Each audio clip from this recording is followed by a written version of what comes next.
नवरात्रि में जैसे हम बात कर रहे थे कुमारी पूजन की, कई बार ऐसा होता है कि 9 कन्याएं हमें मिलती ही नहीं है, जिन्हें एक साथ बिठाया जाए, एक साथ उनकी पूजा की जाए। तो क्या इस पर कोई उपाय है? बिल्कुल है इस पे उपाय।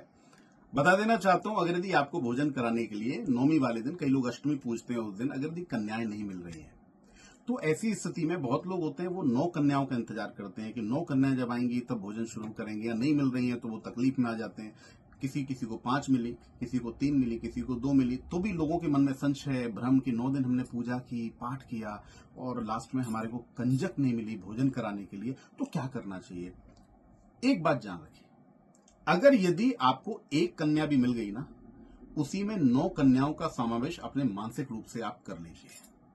आप ऐसा मानिए कि आपके यहां पर 9 कन्याएं भोजन कर रही हैं एक ही कन्या के अंदर।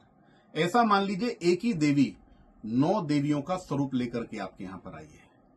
ये मन का भाव रखिए और भोजन कराइए। अगर यदि मान लीजिए 3 मिली हैं, उसको साक्षात त्रिशक्ति महालक्ष्मी, महासरस्वती, महाकाली का रूप दीजिए।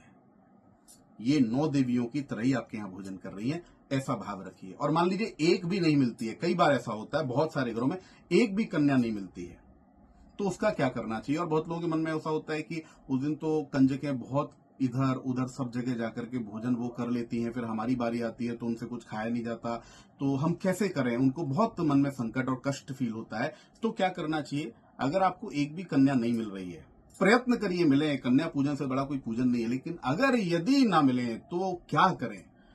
आप गौ माता के पास जाइए, गौशाला के अंदर गौ माता को आप अपने हाथ से ग्रास खिला दीजिए। ये साक्षात देवी के मुख में जा रहा है, आपको कोई कष्ट लेने की आवश्यकता नहीं है।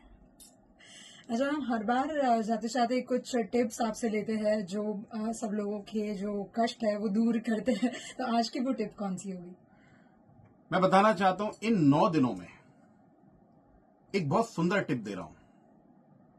आप यकीन मानिएगा, आपको वो मिल जाएगा जो आपने सोचा भी नहीं होगा।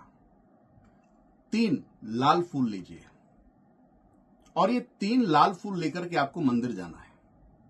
कोई भी एक ही मंदिर चुन लीजिए, और नहीं है संभव तो फिर अलग अलग मंदिर, जिनको ट्रैवलिंग में जाना है, यात्रा पे जाना है, इधर उधर जाना है, उनके लिए कोई बात नहीं। लेकिन जो लोग एक ही जगह पर हैं, एक ही मंदिर में 9 दिन तक 3 फूल लीजिए।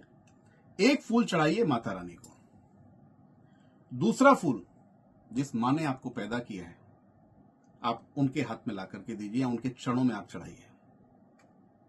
और अगर मां नहीं है तो उनका स्मरण करके आप उस फूल को मां के निमित्त रख सकते हैं।